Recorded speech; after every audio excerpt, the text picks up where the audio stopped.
Sebelum nonton Evil Dead Rise, ada baiknya nonton film yang satu ini dulu. Film ini digadang-gadang sebagai salah satu film klasik kultus paling populer dan berpengaruh sepanjang masa. Saking ngerinya, film ini pun sempat dilarang tayang di Indonesia karena banyak adegan sadis dan vulgar. Bermula ketika ritual pemanggilan setan yang turun-temurun dilakukan keluarga kembali terjadi. Meski iblis yang meneror keluarga itu berhasil disegel, sekelompok pemuda tak sengaja membuka segel itu hingga berbagai teror mematikan terjadi. Dan berikut ceritanya.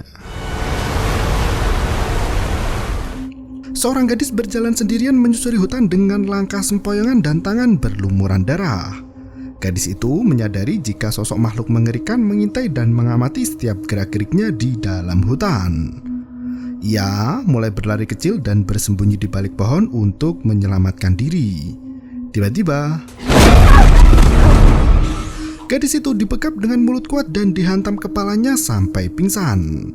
Saat tersadar, kepalanya masih terbungkus kain goni renggang dengan tangan dan kaki terikat rantai besi. Samar-samar terlihat seorang wanita tua yang berjalan mendekatinya. Sambil menangis, gadis itu memohon agar tidak disakiti. Nenek penyihir itu sibuk menyiapkan alat dan media ritual lengkap dengan berbagai hewan bertaring tajam. Ia membuka sebuah kitab kuno yang digunakan untuk menyegel iblis dari tubuh gadis tak bersalah itu.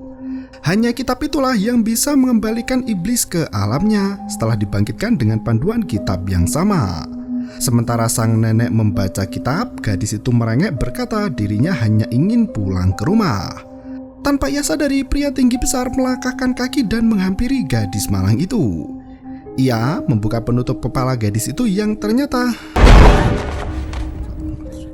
pria itu adalah ayah kandung dari gadis malang yang berlumuran darah. They're here to help. What are you talking about? Di sekeliling mereka, puluhan bagai manusia yang ditata melingkar menatap ke arahnya. Ayah menenangkan hati putrinya dan berkata jika mereka hanya ingin membantu demi kebaikan mereka berdua. Dengan tatapan penuh duka, ayah berkata jika ibu telah mati dibunuh oleh putrinya itu. Sontak gadis itu kembali menangis di hadapan ayahnya, mengelak dari tuduhan pembunuhan sang ibu. Ia terus berkata ingin pulang ke rumah karena terlalu ketakutan. Nenek penyihir memerintahkan ayah untuk segera melakukan tugasnya untuk mengakhiri semua penderitaan keluarga. Sambil meminta maaf, sang ayah mengguyur tubuh putrinya dengan bensin dan mengeluarkan korek api. Seketika itu, gadis remaja yang malang berubah menjadi iblis mengerikan yang penuh dendam dan haus darah. Api yang berkobar di tubuhnya sama sekali tak membuat iblis itu gentar. Ia justru mengutuk manusia dan berkata hendak membunuh ayah sebagaimana ia berhasil membunuh ibu. Ayah sama sekali tak bisa berbuat apa-apa lagi selain membunuh putrinya sendiri. Ia mengangkat senapan dan mengucapkan rasa sayangnya dan film pun dimulai. Bermau itu ketare. Berpuluh tahun setelah kejadian itu, rumah bekas hunian iblis dikosongkan dan sudah tidak ditinggali manusia. Letak rumah yang berada di tengah hutan menjadi pilihan menyenangkan untuk mengasingkan diri.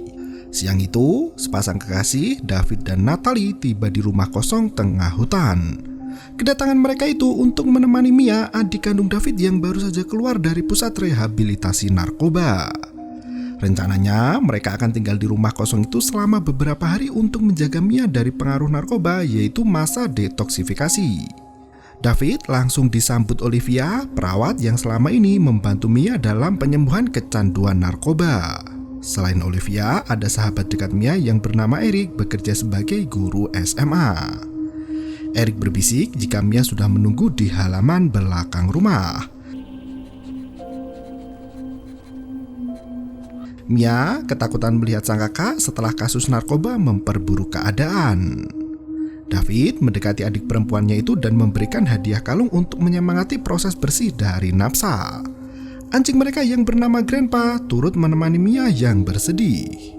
Dari perbincangan singkat mereka, Mia adalah sosok yang percaya dengan tahayul serta supranatural.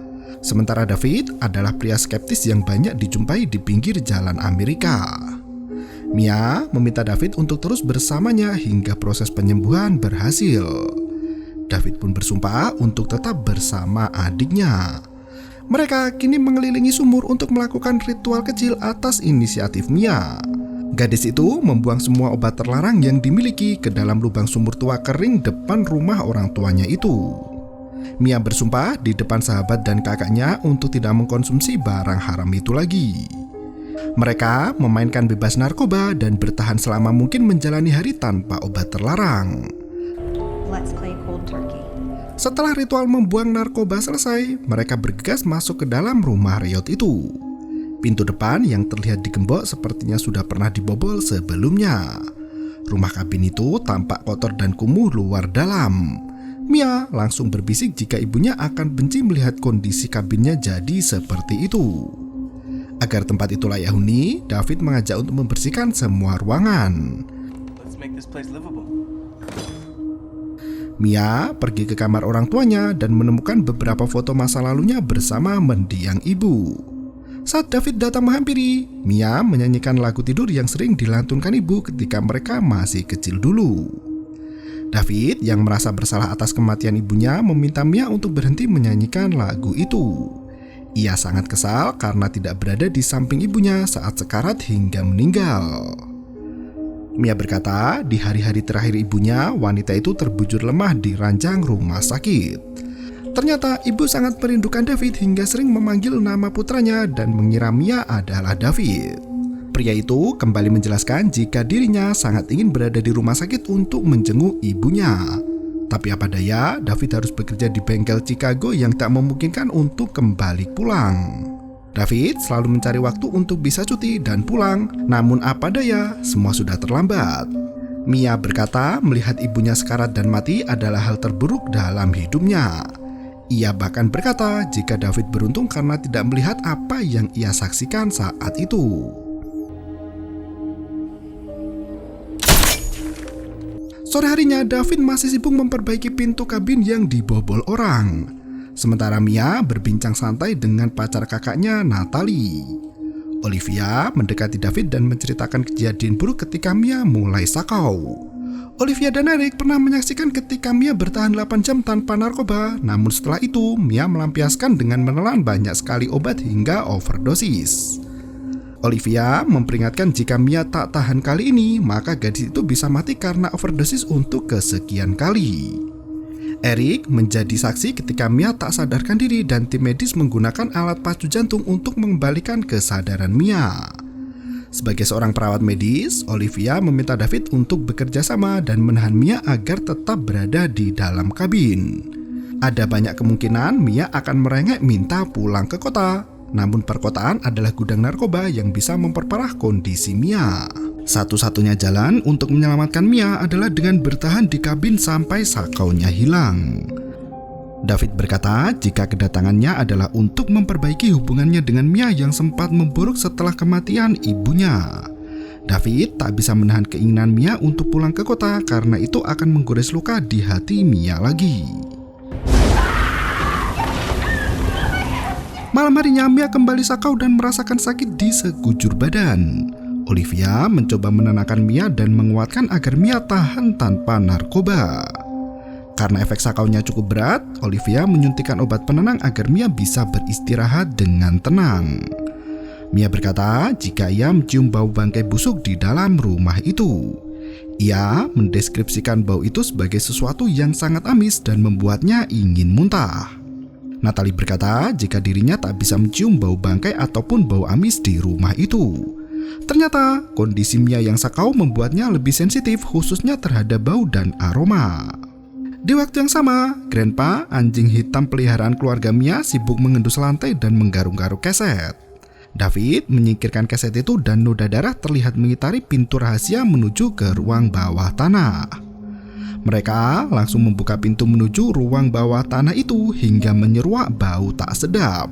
Sontak, semua orang menutupi hidungnya karena bau busuknya aroma yang mencuat dari bawah tanah. David dan Eric turun ke bawah untuk memeriksa hingga aroma busuk berubah menjadi bau rambut terbakar yang menyengat. David menunjuk ke arah pintu ujung ruangan yang mungkin bau busuk berasal dari sana. Bersama Eric, mereka membuka pintu itu dan terlihat ratusan bangkai hewan bertaring menggantung di sepanjang langit-langit basement. Si kucing malang pun turut menjadi korban keganasan tukang sihir sahabatnya si iblis. David menyentuh pilar kayu bekas terbakar di mana kayu itu pernah digunakan untuk menyegel iblis. Di tengah-tengah gantungan bangkai hewan bertaring, Eric menyadari ada bungkusan aneh disertai senapan dan lilin tampak sangat mencurigakan. David bergegas mengeluarkan bangkai kucing itu untuk dibakar habis agar baunya hilang. Sementara Eric justru fokus pada bungkusan hitam yang tergeletak di atas meja. Eric berkata jika ritual di basement bukan voodoo karena tidak menggunakan boneka, namun ratusan bangkai hewan. Mia berjalan ke kamar sembari memperingatkan Eric untuk tidak menyentuh apapun di ruang bawah tanah itu. Petang harinya hujan mengguyur hutan. Natalie mengiris daging dengan menggunakan pisau listrik untuk memudahkannya memasak. Mereka terus memperhatikan Mia yang masih sakau dan hujan-hujanan di luar rumah. Di waktu yang sama, Eric mulai membuka bungkusan hitam itu yang ternyata berisi kitab iblis. Ia membuka buku itu per lembarnya. Peringatan untuk membuang buku itu tampak jelas tertulis besar di halaman pertama. Eric sama sekali tak mempedulikan peringatan itu dan terus membuka satu persatu halaman selanjutnya. Naturom Demonto adalah judul dari buku itu yang berarti kitab orang mati. Buku kuno yang bersampul kulit manusia itu berfungsi sebagai panduan untuk berinteraksi dengan iblis serta penjelasan terkait kerasukan roh. Ketika membuka halaman lain, tangan Eric menggores kertas kering itu hingga berdarah dan menetes ke dalam buku. Peringatan kedua pun muncul, di mana pembaca dilarang keras untuk membaca mantra apapun dengan lantang, menuliskannya, dan mendengarkan suara yang muncul setelahnya. Mantra itu akan membukakan pintu bagi iblis untuk masuk ke alam manusia. Eric semakin penasaran dan mengarsir kertas untuk mengetahui mantra apa yang tertulis di balik coretan pulpen itu. Dan Kunda. begitu mantra pertama disebutkan, sosok iblis terbebas dari neraka dan terbang melesat menuju kepada tuannya. Eric lanjut mengarsir coretan hitam lainnya dan terbaca. Strada. Hingga mantra ketiga, Eric pun melakukan hal yang sama. Satu kata lagi, maka iblis itu akan sempurna. Iblis itu langsung tepat sasaran masuk ke dalam tubuh majikannya, yaitu garis keturunan orang tua Mia. Sontak, Mia pun muntah-muntah sampai tersungkur ke tanah. Seketika itu, sosok iblis wanita mengerikan berdiri tepat di balik semak-semak belukar di tengah hutan. Iblis itu membisikkan nama Mia berulang kali hingga membuat Mia ketakutan. Gadis itu berlari masuk ke dalam rumah dan mengemasi semua barang-barangnya. Tampaknya Mia sudah mengenal makhluk gaib yang hendak menguasai tubuhnya itu. Olivia yang sangat peduli dengan proses detoksifikasi Mia menahan gadis itu untuk pergi dari kabin. Mia pun merengek pada kakaknya meminta tolong untuk diantarkan pulang kembali ke kota. Demi kebaikan Mia, David pun enggan menuruti permintaan adiknya. Mia sangat marah dengan sikap David sampai merusak dan membuang kalung pemberian kakaknya itu. Eric mengikuti Mia ke kamarnya, namun gadis itu sudah kabur melalui jendela. Mia mengendarai mobil sendirian dan masuk ke dalam hutan dalam kondisi mental yang kacau. Olivia lari keluar mengejar Mia, namun gadis itu langsung tancap gas pergi meninggalkan semua orang di tengah hutan. Dalam kondisi tak terkendali, Mia terus melaju kencang hingga tiba-tiba iblis wanita itu membelokkan mobil Mia sampai masuk ke dalam semak belukar dan terjun ke dalam sungai. Mia sempat pingsan dengan kepala membentur setir kemudi. Saat tersadar, ia buru-buru keluar dari mobilnya untuk melanjutkan perjalanan. Mia tak menyangka air sungai itu sangat dalam hingga merendam hampir seluruh bagian tubuhnya. Mia berenang mendekati tepian yang mudah untuk didaki. seketika terdengar suara wanita yang memanggilnya perlahan. Mia menoleh ke belakang dan gadis itu lari kalang kabut menyelamatkan diri. Naasnya, si iblis bengis bisa dengan mudah terbang melayang mengejar Mia yang lari sempoyongan. Di tengah pelarian itu, kaki Mia terjerat dahan kering dan tubuhnya berguling dalam semak berduri. Mia tak mau menyerah dan terus berlari meski duri ranting semak itu menggores sekujur badan. Tiba-tiba, satu ranting melingkar di pergelangan tangan Mia seolah menghalangi gadis itu untuk pergi. Mia terjungkal ke belakang hingga lehernya terjerat dahan berduri dan tangannya tak mampu menggapai tanah. Dalam kondisi sekarat dan berlumuran darah, Mia berhasil meraih dahan di atasnya dan mendongakkan badan untuk melonggarkan cekikan di lehernya. Naas, tangan dan kaki gadis itu telah masuk ke dalam perangkap hingga tak bisa melepaskan diri. Seketika itu, iblis wanita itu memuntahkan cairan hitam kental yang bergerak seperti ular dan mulai merambat masuk ke dalam tubuh Mia melalui lubang kehidupan. Setelah beberapa jam berlalu, David dan Olivia menemukan Mia tak jauh dari kabin tengah meringkuk di bawah pohon.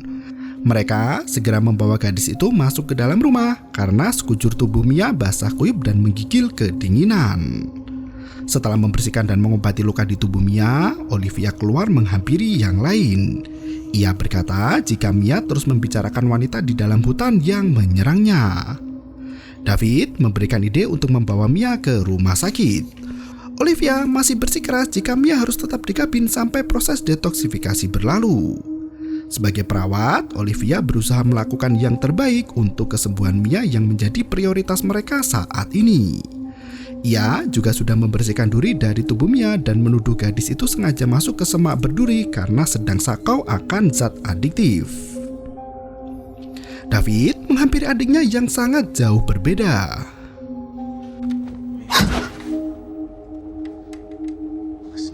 Mia tampak sangat ketakutan dan memohon pada kakaknya agar membawanya pergi dari kabin tua itu. Mia mencoba menjelaskan apa yang baru saja dialaminya di hutan. Dengan penuh ketakutan, Mia berkata jika makhluk itu kini sedang berada di dalam kamar memperhatikan mereka berdua. David melangkah pergi sembari berkata jika semua itu hanya halusinasi Mia. Ia meminta adiknya untuk beristirahat lebih banyak agar cepat sembuh dari kecanduan. Mia semakin ketakutan dan mencoba melirik ke arah iblis itu. Ternyata di tempat lain, Eric masih mengunci diri di dalam kamar sembari memperhatikan detail dari gambar kitab iblis. Dari gambar yang terlihat, iblis itu muncul dari dalam sungai ketika cuaca sedang hujan.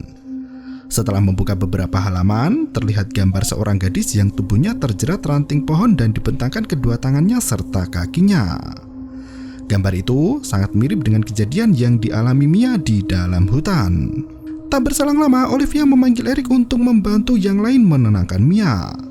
Olivia tahu jika Eric menyembunyikan perasaan pada Mia, namun Mia tak pernah peduli pada perasaannya itu. Di hari yang sudah mulai gelap, David kembali membersihkan basement dari sisa-sisa bangkai hewan bertaring. Saat membuang bangkai ke tempat sampah, pria itu mendengar suara gonggongan grandpa dari gorong-gorong. Noda darah terlihat membekas di sekitar tempat itu dan membuat David semakin khawatir. Ia kembali ke gudang dan menemukan anjing itu sudah tak bernyawa. Di sebelah jasad grandpa terdapat palu besi yang membekas darah segar. David menduga jika Mia adalah pelaku yang membunuh grandpa dengan keji. Ia pun bergegas menemui Mia yang sedang membersihkan diri di dalam kamar mandi. David memaksa Mia untuk membuka pintu kamar mandi, namun gadis itu enggan bergeming. Mia justru memutar keran dan mengubahnya menjadi air yang sangat panas. Alat pemanas air pun sampai memercikan api karena tuas pemanas disetel maksimal. Kepulan asap semakin tebal memenuhi kamar mandi dan membuat David semakin khawatir. Ia mendobrak pintu kamar mandi itu dan menemukan Mia dalam kondisi sekarat dengan tubuh setengah matang. David buru-buru membawa Mia pergi untuk berobat ke rumah sakit terdekat. Gadis itu mulai memuntahkan busa putih dari mulutnya disertai kejang-kejang. Di waktu yang sama, Eric kembali memeriksa kitab iblis itu dan menemukan gambar seorang gadis bermandikan air panas. Menyiram air mendidih ke tubuh adalah satu bagian dari ritual pembangkitan iblis. Hari itu terasa berjalan sangat lambat. Hujan yang mengguyur tiba-tiba saja sudah meluapkan air sungai hingga menutupi jembatan penyeberangan. Otomatis, mobil si David tak bisa melintas. Ia membawa Mia kembali ke kabin hingga malam pun tiba. Olivia baru saja memberikan obat tidur pada Mia agar gadis itu bisa beristirahat selama beberapa jam. Namun, Olivia mengakui jika luka bakar di tubuh Mia termasuk parah seperti luka bakar stadium 2 atau 3. David mencoba menenangkan Olivia dan berkata jika mereka akan membawa Mia ke rumah sakit esok hari setelah air sungai menyusut. Eric berkata jika semua tidak baik-baik saja, di mana situasi semakin parah tiap detiknya. Tak berselang lama, Mia muncul menghampiri teman-temannya dengan membawa senapan. Sontak, semua orang yang berada di ruangan itu senyap tak berkutik. David memohon pada adiknya untuk membuang senjata itu dari tangannya. Mia justru mengangkat senjata dan mengarahkannya ke kepala David. Mia meluncurkan tembakan yang mengenai lengan David hingga pria itu terpental menabrak jendela. Suara iblis keluar dari mulut Mia mengatakan bahwa mereka semua akan mati malam itu juga. You are all going to die tonight. Tubuh Mia melemah dan terbaring tak sadarkan diri. Olivia mendekati senjata di samping tubuh Mia, namun tiba-tiba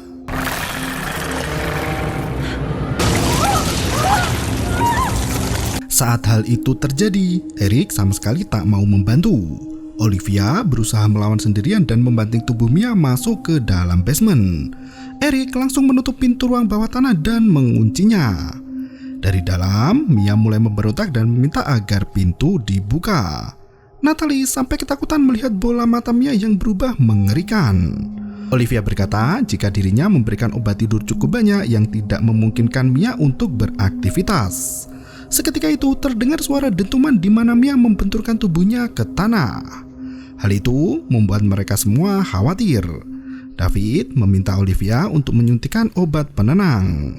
Sementara itu Natalie membantu David mengeluarkan peluru dari lengannya. Eric mulai berpikir jika penyakit Mia bukan soal medis. Ia berkata apa yang dialami Mia ada kaitannya dengan alat sihir di ruang bawah tanah. Saat mereka membicarakan sihir, Olivia sibuk membersihkan darah muntahan Mia yang menimpa sekujur badan. Ia mencuci muka di wastafel kamar mandi, namun muntahan darah itu sulit dibersihkan dan menempel di kulitnya. Olivia bergegas mengambil obat penenang di balik cermin wastafel itu beserta jarum suntiknya. Seketika itu rak cermin menutup dengan perlahan dan pecahan cermin yang terjadi secara tiba-tiba membuat Olivia ketakutan bukan kepalang. Saat hendak pergi dari kamar mandi, Olivia melihat kitab iblis di kamar Eric membuka dengan sendirinya. Terlihat gambar wanita berwajah tengkorak menggenggam pisau di tangan. Olivia yang sedang menggenggam jarum suntik di tangannya mendengar suara aneh dari arah pintu kamar Eric. Ia mendekati pintu itu dan iblis berhasil menguasai tubuh Olivia hingga mengeluarkan kencing panas dari celananya. Dentuman pintu kamar membuat Eric curiga.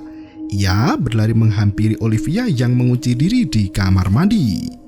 Mendengar tangisan wanita, Eric semakin khawatir dengan kondisi sahabatnya itu. Ia masuk ke kamar mandi yang gelap dan menyalakan lampunya. Kedipan lampu membuat jarak pandang sangat tipis. Terlihat Olivia menunduk di ujung toilet sambil menggaruk mulutnya sendiri. Saat tirai kamar mandi dibuka lebar, ternyata